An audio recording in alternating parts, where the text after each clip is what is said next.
Karakteristik pembelajaran mikro disusun oleh Syafira Rahmatul Magdalena dengan NIM 126204201031. Dalam karakteristik pembelajaran mikro ini, kita akan membahas mengenai ciri khas pembelajaran mikro, perbedaan pembelajaran biasa dan pembelajaran mikro, serta jenis-jenis keterampilan dasar mengajar.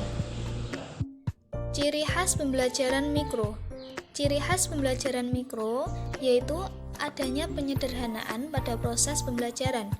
Penyederhanaan proses pembelajaran meliputi seluruh komponen pembelajaran yaitu tujuan, isi atau materi, metode dan media, serta evaluasi.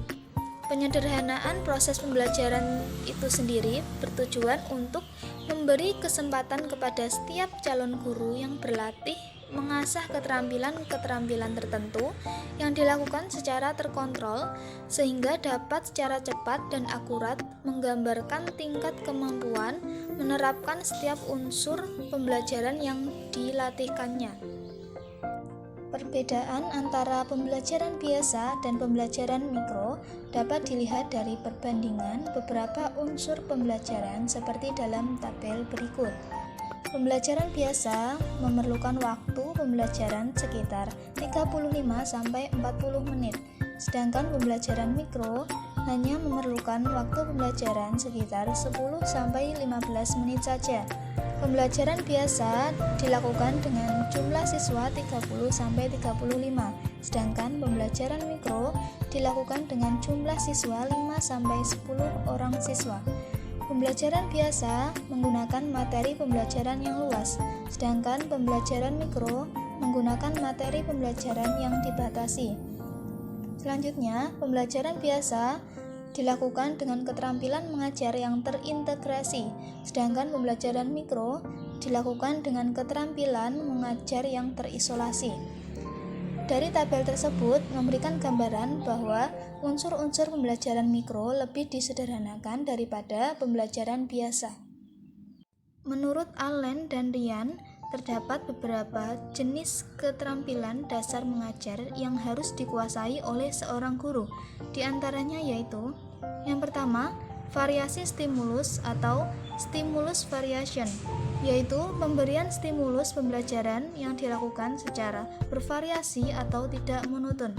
Yang kedua, keterampilan membuka atau set induction, yaitu upaya yang dilakukan oleh guru untuk menumbuhkan perhatian dan motivasi belajar siswa.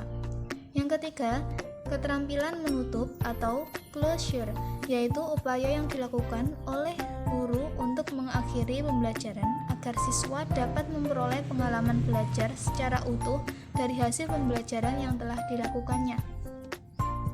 Yang keempat, memberikan penguatan atau reinforcement of student participation, yaitu pemberian respon dari guru terhadap aktivitas belajar siswa. Yang kelima, penggunaan bahasa isyarat atau silence and nonverbal cues sebagai suatu proses komunikasi untuk menciptakan suasana atau proses pembelajaran yang efektif, menyenangkan, dan kondusif, maka penggunaan bahasa-bahasa isyarat tertentu akan menciptakan pembelajaran yang efektif.